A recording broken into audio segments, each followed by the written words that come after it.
May 23, 2020. A quiet street in West Derby, Liverpool. At 9:30 a.m., a white van pulls up outside a home. Inside, a man is left bleeding from a brutal machete attack. And gone, in under 4 minutes, is £1 million worth of cocaine. This was not a random act of violence. This was an audacious, brazen challenge to the supremacy of one of the most feared crime organizations the UK has ever seen, the Huyton Firm. The men who carried out this heist were never caught, but the men who owned the drugs, they were brought down by the very thing they thought made them untouchable.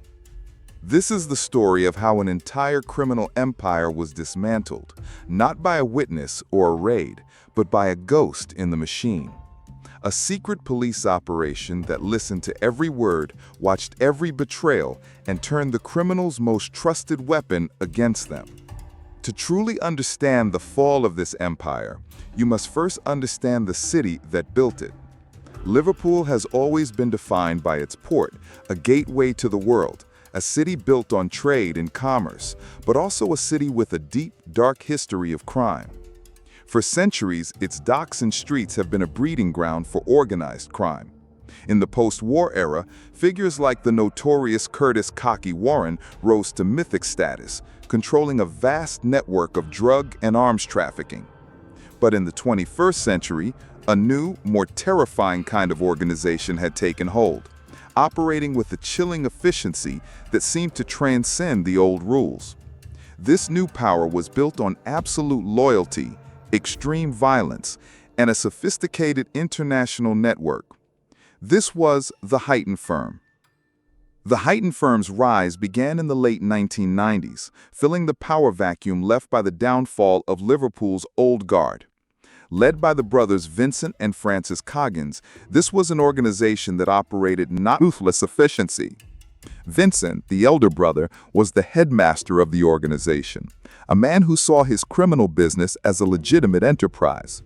He meticulously managed the UK side of the operation, controlling everything from logistics to enforcers.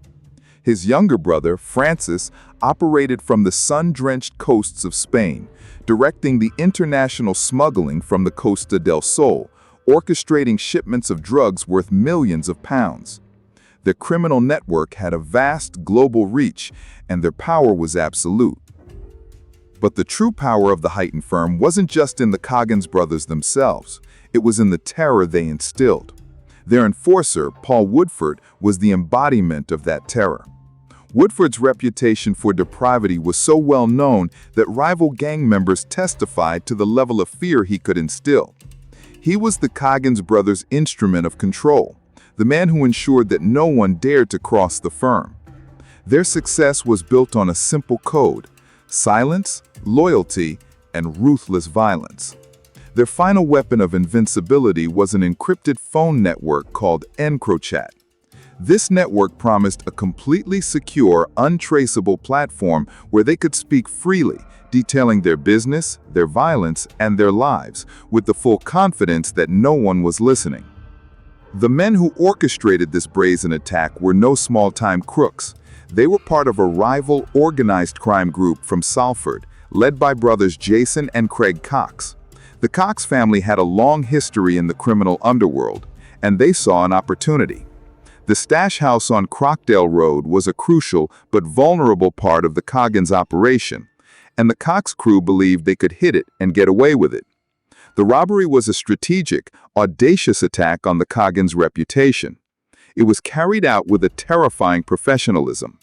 A crew of 4 men, disguised as a parcel delivery service, forced their way in, leaving 2 men inside with severe machete and axe injuries.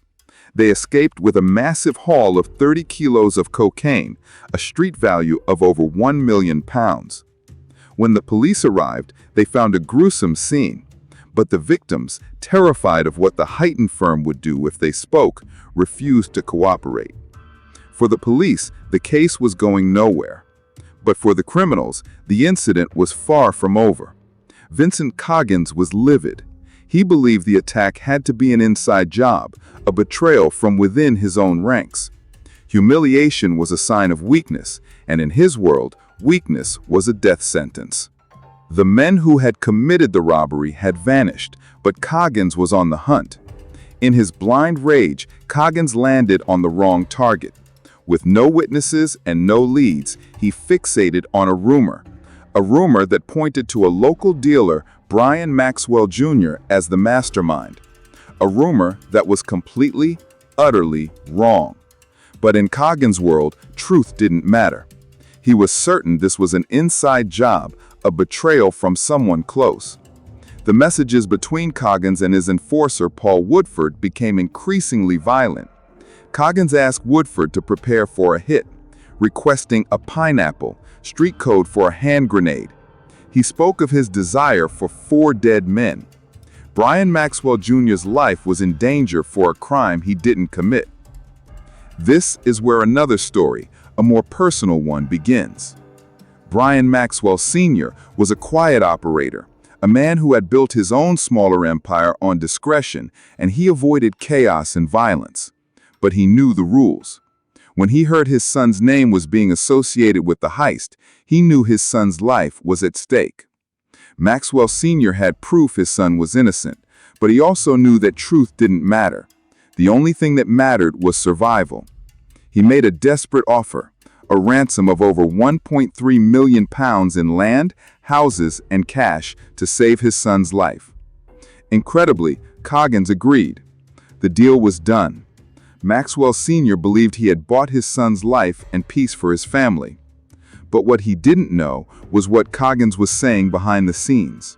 "I'll kill them in a few months when it's all calmed down," he wrote to Woodford on Encrochet.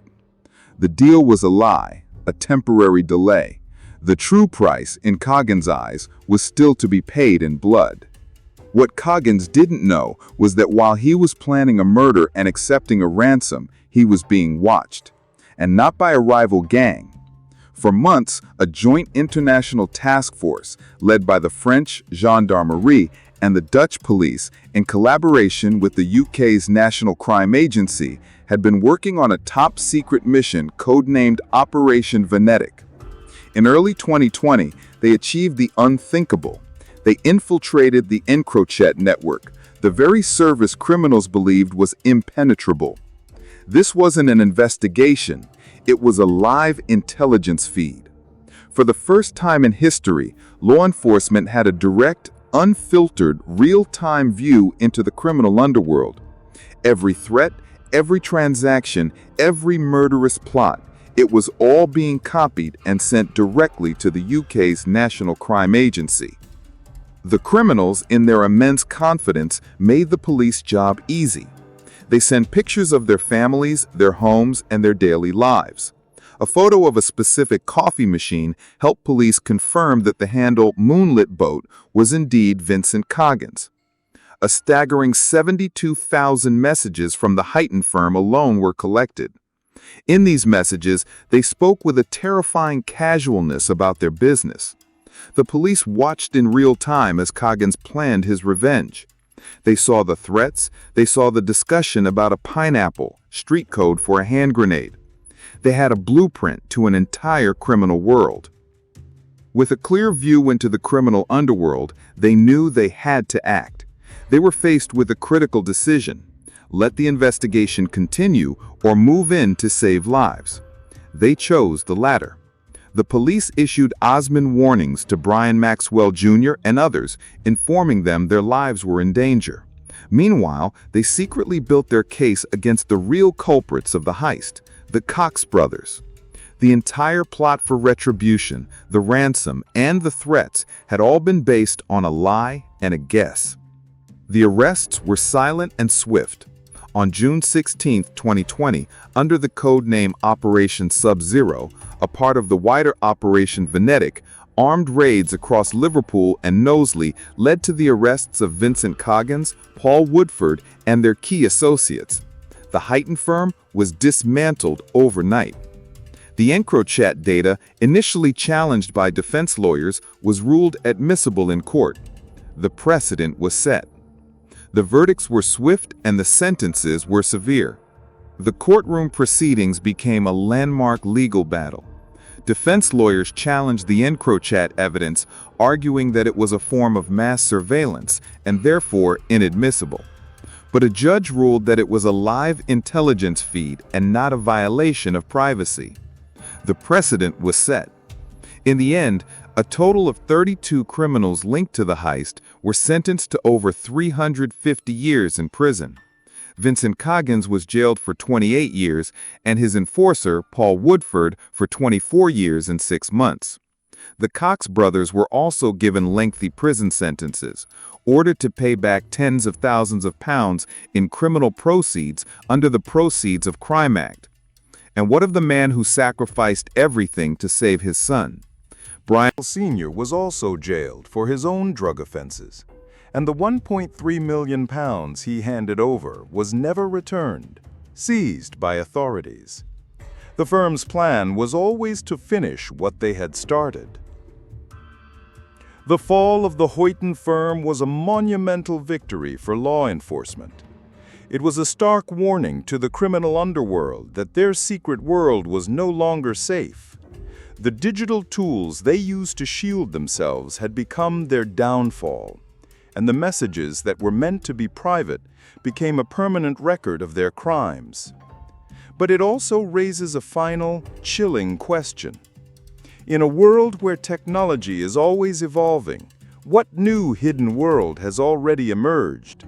And how are the police preparing for the next generation of digital crime? The hunt for Francis Coggins, who remains at large, continues. If you're as fascinated by these stories as I am, join the community. Subscribe to our channel and let's explore these cases together.